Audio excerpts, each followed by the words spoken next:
Welcome to Stories After Midnight. Today we're going to be reading Part 5 of Miracles Cast in Blood, written by Jarrett. Thank you to my patrons for helping make this episode possible. Let's get started. Charlie! The awful voice cooed through the phone. You really have some balls trying to double-cross the man who's got your boy is really, and I mean really stupid. Now he's gonna have to die. How did he know? How could he possibly know? No, please. You have to let me explain. It's not what you think, I swear. Charlie pleaded. I think you've done enough explaining. You blew it. No, wait, I'll do anything. Anything you ask. Just tell me. The pause was brief, but felt eternal. Anything? Yes. Write this down. I'll send someone out to meet you to make sure you don't screw this one up either. He rattled off a meeting point and told him to be there within the hour. Charlie blotted it down on a sticky note, ran to his car, and sped off. He hadn't had a second to spare. As he began driving, he shot Jessica a simple text. He knows. You're blown. He waited for a response. Nothing. He clutched the steering wheel ever tighter. 20 minutes went by. Getting closer to the meetup point and growing ever agitated at her lack of communication, he punched in her cell phone number and hit send. After calling the police and notifying them of Dennis's hideout, Jessica pulled up Tom Harrington's email address from the Sentinel's website. She opened her AOL account and attached all the information about Dennis's past into it. She realized she could get into a lot of trouble for doing this. Sending a citizen's private information to someone outside a criminal case wasn't just a no-no, it was a monumental breach of privacy. Then again, what did a man like Dennis Randall need privacy for? Jessica massaged her forehead as she hit send on the email. She had done it for a multitude of reasons. First, with the revelation of Judge Tyson's role in the web, she wasn't sure who of her colleagues she could trust. Second, Tom's daughter was a victim in this case. If he could bring all of this out into the open, he could bring down a lot of very important people. And that's when she'd go to work. One of the skills a district attorney needed to have was when to utilize the press to their advantage. Her thoughts diverged to Hal Tyson. What a scumbag, a lowlife, backstabbing snake. He had to be the one that told Dennis about the fake drug bust. Someone, most likely an ally of his, had overheard the plan and had relayed the information back to him, knowing his connection to Dennis. That was another thing that didn't make sense. How did Dennis manage to get this many high-profile people in his pocket? Why did? Without warning, the lights to the cabin died, plunging the room into suffocating darkness. Feeling her heart rate quicken, she pushed off the bar stool and glanced out to the rear of the property. The rustic square windows provided little to no visibility. The downpour outside made matters worse. No lightning flashed, no thunder, just the paradiddle of raindrops on the roof. Damn, she muttered. She wasn't about to go outside and check the fuse box, not in this weather. Chances were good the power was going to be knocked out for a while. She pondered going back to her car and driving back home, but she was supposed to be in a jail cell. If she was spotted, there was no telling what would happen to Joey Sanders. On the other hand, what did it matter? The only one who needed to be kept in the dark was standing under stadium floodlights, so there was no point in limiting her investigative role here. She had to leave. Snatching her puffer coat from the back of a chair, she shrugged into it, pajamas and all, grabbed her purse, and sped through the darkened hallway until she was in the front room, and froze. A figure stood outside, their outline indistinct through the rain-streaked glass windows. Jessica watched in terror as they slowly walked out of view to the side of the house. She swore she could hear the leaves crunch underfoot through the harsh pitter-patter of the storm. Her heart sank further as the two other dark shadows emerged from near the tree line. Panic enveloped her. She recognized one of those outlines, fat, portly with chunky arms and a waddling gait. It was then she realized her epiphany had been dead on. Hal Tyson had sold her out. She wanted to run out the front door into her car, but she was sure she'd be spotted, and worse yet, there was no way she could outrun 3 men. two of which she was sure were police officers. Tyson's allies, no doubt. She was sure they were armed. Her only option was hiding. With gut-spiking dread infusing her nervous system, she tiptoed to a side bedroom and shut the door. And suddenly a crash from the back of the cabin, glass shattering. They'd broken a window. In a panic, Jessica threw open the closet door and slid her meager frame into it, covering herself with the clothes she'd brought along. There wasn't much, certainly not enough to keep her hidden if one was to open the door, but it was better than waiting to get caught. The desperate twitch of an insect caught in a spider's web is a futile act. Its fate has long since been decided, yet still the bug fights until it succumbs. It is an apt comparison to draw on as Jessica Neal yanked out her cell phone and attempted to call 911. Yet, as the heavy boots slowly trounced down the hallway, Jessica knew with sickening certainty that no one was going to reach her in time. She pushed herself deeper into the closet, into the darkest recess, the most obscure corner. In a hysteria, she fumbled through her bag and retrieved a vial of pepper spray, pointing it towards the door. The bedroom door creaked as it was gently swung open, the sound sending a terrifying quail through her bowels. She sat on the floor, knees to chin, arms outstretched, with the spray as the footsteps stopped. The wooden floor groaned as the intruder knelt. Fabric swished as the bed skirt was drawn up. The clicking of a flashlight. White light peeking in through the slit of the closet door.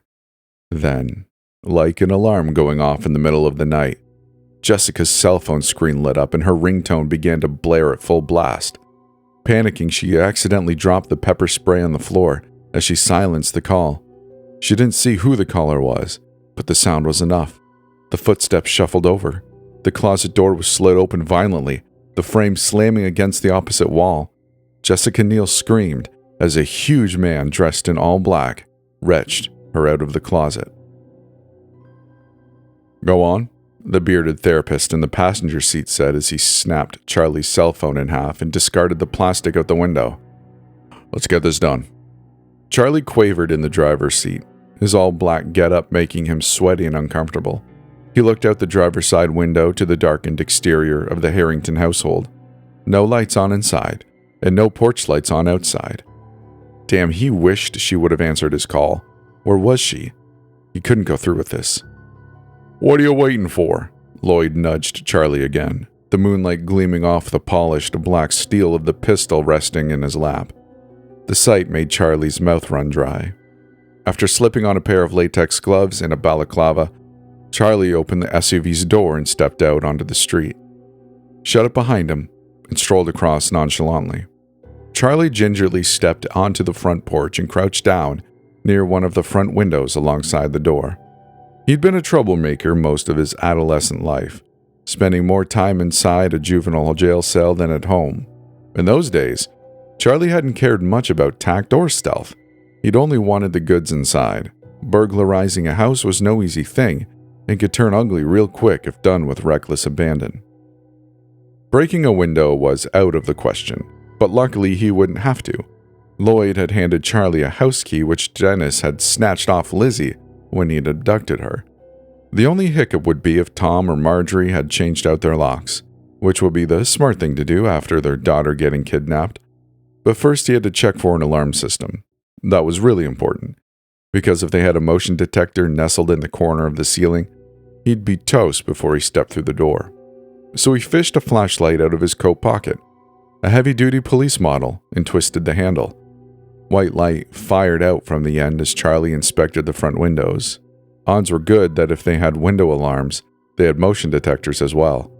Alarm systems installed during the house's construction could be easily hidden, but this house was old, a mid-century 2-level suburban Cape Cod. He flashed the beam onto the windowsill.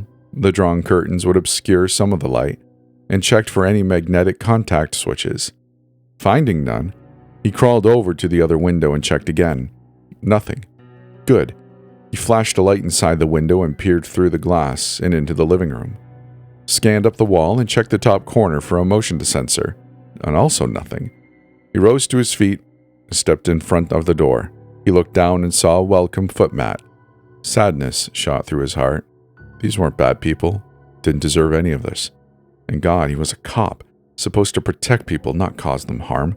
What kind of man breaks into a house to abduct an 18-year-old girl? One who's already been abducted once before? But if someone made him decide between his child and someone else's, he would choose Joey every time. He wasn't the best father. Hell, he wasn't even a good one. But he'd be damned if he sat on his hands and allowed his only son to get tortured by some sick bastard. His wife was long gone, swallowed up by breast cancer 10 years ago at 32. He had nothing except for Joey. Never bothered to remarry, had never even so much as dated, which is why he had to do this. He'd never forgive himself if he didn't do everything possible to keep Joey safe. Steeling himself, he slid the key into the lock and twisted. The door popped open. He stepped inside. The office was deserted this time of night, but Tom couldn't sleep. Not with the bombshell email the assistant DA had just dropped in his lap. He'd been combing the gold mine, and by the time he'd seen the extent of it, he felt like a trip to the bathroom was in order. Hunched over a toilet bowl to barf his guts out. The man who'd kidnapped his daughter, his beautiful, sweet Lizzie, was a bona fide demon, had no right to be called a human. God shouldn't have allowed him to be born. But this email confirmed his earlier suspicions. Jessica's arrest was a fake-out. She'd said as much in the body text because, according to her, she was attempting to save a police officer's son who'd been abducted. First Lizzie, now this boy. When did the torment end? Hadn't the community bared enough strife over the years? But this realization hadn't surprised him. Not really. In fact, he would have been surprised if she was a drug addict. Too sharp of a mind to be doing that. No, what had surprised him was all the information and photos she'd given. No doubt a lot of it was confidential, made to be kept under wraps to the public. Yet none of this compared to the most important piece of info, the address of Dennis Randall's hideout. Tom Harrington had made a vow to his wife after the trial, a promise that he would kill the man who had so brutally violated his daughter and ruined his life. He turned off the computer, flicked off the light, grabbed his raincoat, and headed out of the office. As he did, he waved to the night security guard, but he was too engrossed in the primetime football game to notice. Tom reached his car, his clothing thoroughly soaked, and shivered as the heat kicked in. His hands reached over and sprung open the glove compartment. They nestled the shiny revolver as he examined the shiny black steel. It was one of the two weapons Tom owned. Before the ordeal with Lizzie, he would have found the idea of owning a gun preposterous. But now, with his family under constant attack from all sides, he needed protection.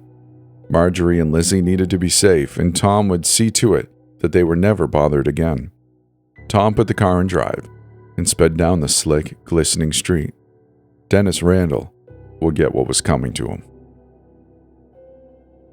Charlie gingerly ascended the stairs, each carpeted step weighing his boots down with lead. He didn't want to do this. Wasn't sure he had the guts, but he'd been boxed in. Clenching his jaw, he reached the second floor and rounded the corner. To his right, he saw a door propped open. Loud, slobbery snoring in the bright glow of a television filtered through.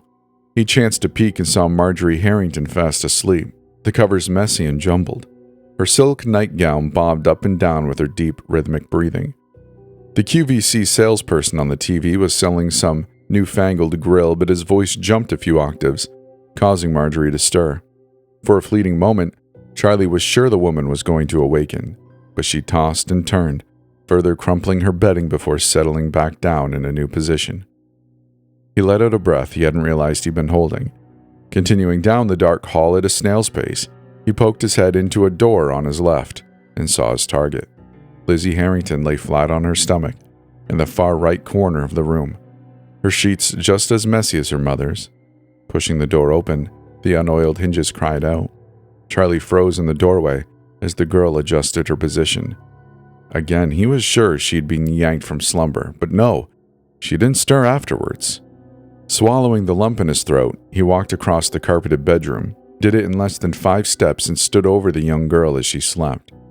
With a tremulous grip, he fished out the stun gun James had given him in the SUV only minutes before.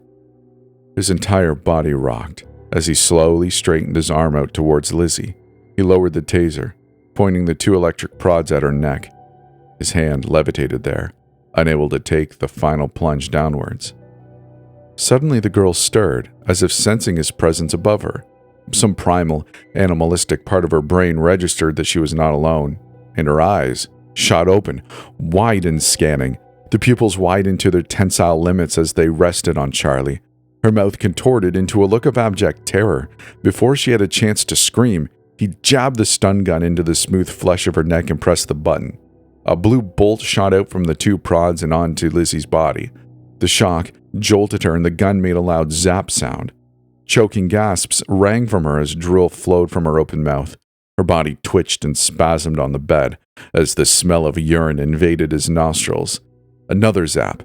Finally, she fell into unconsciousness, her nose leaking blood, blotting her white floral pillowcase. He picked up the limp form, threw her over his shoulder, and headed out of the bedroom. He was just to the staircase landing when he felt her body tense and stiffen, then flounder like a fish out of water. In a flash of movement, he lost grip of her body and she went tumbling onto the floor head first. The thud reverberated throughout the entire house. Charlie bent to pick her up, but she began convulsing, banging her heels into the carpet and her elbows and knees into either side of the hallway wall. A seizure. "Lizzie?" Charlie heard a woman's voice call from the bedroom.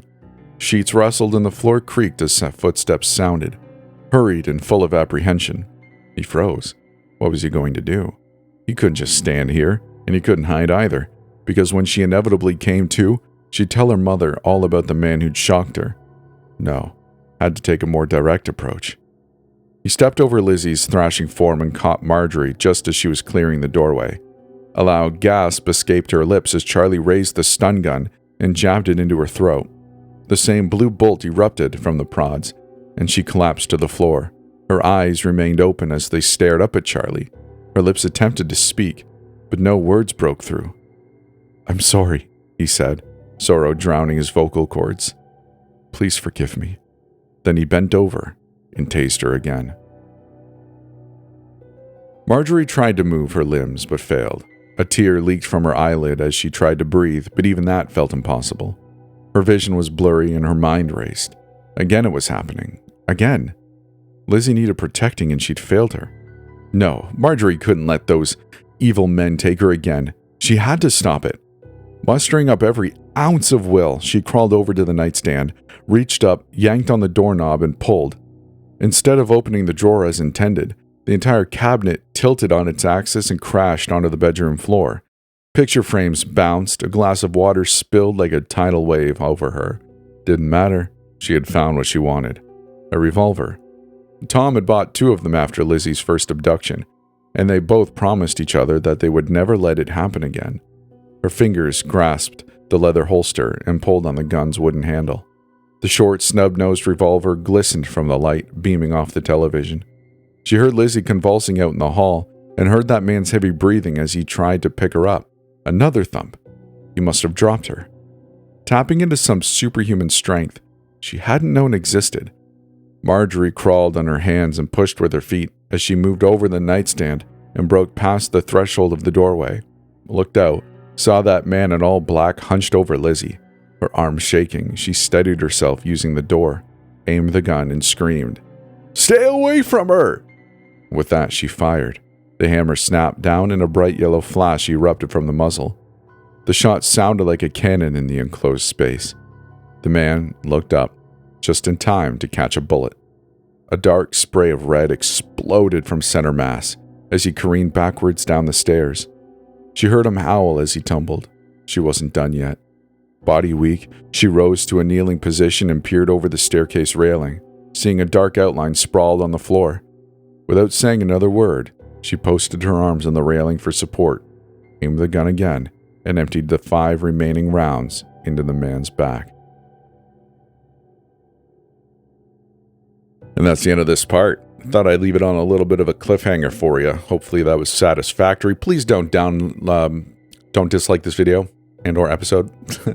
I hope you enjoyed it though. I hope you'll stick around for the next one. Hey, if you like this video and you like the series that's going on, consider subscribing on YouTube, following the podcast for more. I really appreciate that. And if you'd like to come hang out with us, join us on Discord. It's a pretty fun place. And lastly, but not leastly, if you'd like to support this channel even more than just interacting with it, go to Patreon and join the other group of patrons there. I really appreciate you. Thank you for listening, and we'll see you in the next one.